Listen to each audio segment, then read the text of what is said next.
नरगिस और राज कपूर हिंदी सिनेमा की कभी ना भुलाई जा सकने वाली जोड़ी। कई फिल्मों में इस जोड़ी ने अपनी रोमांटिक केमिस्ट्री से दर्शकों को जमकर रोमांचित किया। एक वक्त था जब बॉलीवुड के गलियारों में ये बात काफ़ी मशहूर थी कि राज कपूर और नरगिस एक दूजे को बेहद पसंद करते हैं, लेकिन किस्मत ने राज साहब और नरगिस जी को दो जिस्म एक जान बनने का मौका नहीं दिया। इस जोड़ी की सबसे हिट फिल्म मानी जाती है आवारा, जो कि साल 1959 में रिलीज हुई थी।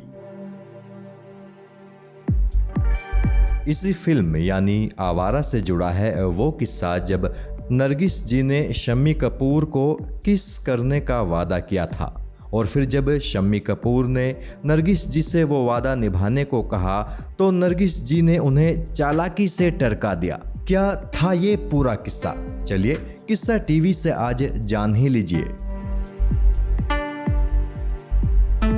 कपूर खानदान के पहले बड़े सुपरस्टार थे राज कपूर साहब। राज कपूर से छोटे थे शम्मी कपूर और शम्मी कपूर साहब ने भी एक दौर में बॉलीवुड पर राज किया था।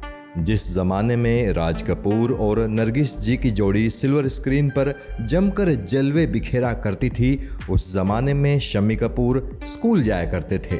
एक इंटरव्यू में खुद शम्मी कपूर साहब ने बताया था कि फिल्म बरसात के सेट पर पहली दफ़ा उनकी मुलाकात खूबसूरत नरगिस जी से हुई थी। नरगिस उन्हें छोटे भाई की तरह लाड प्यार करती थी। ये वही वक्त था जब राज कपूर साहब और नरगिस जी के अफेयर की खबरों से बॉलीवुड का चर्चा बाजार खूब गर्म रहता था। राज साहब और नरगिस जी के अफेयर की इन चर्चाओं के चलते नरगिस जी का परिवार बड़ा परेशान था और नरगिस जी के परिवार के लोग चाहते थे कि नरगिस राज कपूर के साथ फिल्में करना बंद कर दें, पर चूंकि नरगिस जी भी दिल ही दिल में राज साहब को पसंद करती थी तो वो ऐसा बिल्कुल भी नहीं करना चाहती थी।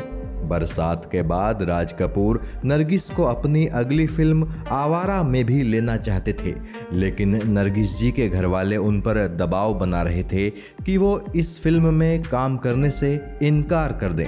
मगर जहां एक तरफ नरगिस राज साहब को पसंद करती थी और इसीलिए उनकी हर फिल्म में काम करना चाहती थी, तो वहीं आवारा फिल्म की कहानी भी उन्हें बड़ी पसंद आई थी और इस फिल्म को वो अपने हाथ से जाने नहीं देना चाहती थी। एक दिन नरगिस यही सब बातें सोचकर उदास बैठी थी कि स्कूल से फ्री होकर बरसात फिल्म के सेट पर आए शम्मी कपूर की नजरें उन पर पड़ी। शम्मी जानते थे कि नरगिस जी क्यों परेशान थी। नरगिस जी को उदास देखकर शम्मी उनके पास पहुंचे और शम्मी ने नरगिस जी को दिलासा देने की कोशिश की। शम्मी ने नरगिस से कहा कि आप ईश्वर पर भरोसा रखिए, ईश्वर कुछ ऐसा चमत्कार करेगा कि आपके घर वाले आपको इस फिल्म में काम करने की छूट ज़रूर दे देंगे। आप देख लेना, ये फिल्म आपको सुपरस्टार बना देगी। शम्मी की ये प्यारी प्यारी बातें सुनकर नरगिस मुस्कुराई और बोली कि अगर उनके घर वालों ने उन्हें राज साहब के साथ आवारा फिल्म में काम करने की छूट दे दी तो वो शम्मी को एक किस देंगी। शम्मी मुस्कुराए और शर्माकर वहाँ से चले गए। बरसात रिलीज हुई और बहुत बड़ी हिट साबित हुई। बरसात हिट हुई तो नरगिस जी के घर वालों ने उन्हें राज कपूर के साथ आवारा फिल्म में भी काम करने की छूट दे दी। इस वक्त तक शम्मी कपूर भी अपनी स्कूलिंग पूरी करके अपने पिता पृथ्वीराज कपूर के ड्रामा ग्रुप के साथ जुड़ गए थे। उन्होंने कॉलेज बीच में ही छोड़ दिया था। थिएटर में शम्मी का मन इतना ज़्यादा रमा कि ये जमकर नाटकों में काम करने लगे और नाटकों के सिलसिले में देश विदेश की यात्राएं भी करने लगे। फिर एक दिन आरके स्टूडियो में शम्मी कपूर की मुलाकात नरगिस जी से हुई। कई दिनों बाद नरगिस और शम्मी कपूर की मुलाकात हो रही थी। शम्मी कपूर सोच रहे थे कि अब तक तो नरगिस जी अपना वो किस वाला वादा भूल भी चुकी होंगी। शम्मी ने मजाक मजाक में नरगिस जी को उनका किस का वादा याद दिलाया। तब नरगिस जी ने शम्मी से कहा, मुझे अपना वादा अच्छी तरह से याद है, लेकिन तुम अब बड़े हो गए हो, इसलिए तुम कोई और चीज़ मांग लो।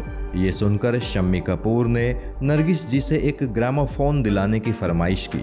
नरगिस जी उसी वक्त शम्मी कपूर को अपने साथ ग्रामोफोन की एक दुकान पर ले गई और उन्होंने शम्मी को एक ग्रामोफोन और कुछ रिकॉर्ड्स दिलाए। शम्मी उस दिन बहुत खुश थे। तो साथियों, किस्सा टीवी समय समय पर आपके साथ फिल्म कलाकारों की बायोग्राफीज के अलावा इस तरह के दिलचस्प किस्से भी सुनाता रहता है। नरगिस जी और शम्मी कपूर साहब का ये किस्सा आपको कैसा लगा, आप कमेंट करके हमें बताइएगा ज़रूर। और अगर आपने अभी तक किस्सा टीवी को सब्सक्राइब नहीं किया है तो आप कर लीजिए। किस्सा टीवी आपको निराश नहीं करेगा। जल्द मुलाकात होगी किसी कलाकार की कहानी या फिल्म इंडस्ट्री के किसी और दिलचस्प किस्से के साथ। जय हिंद।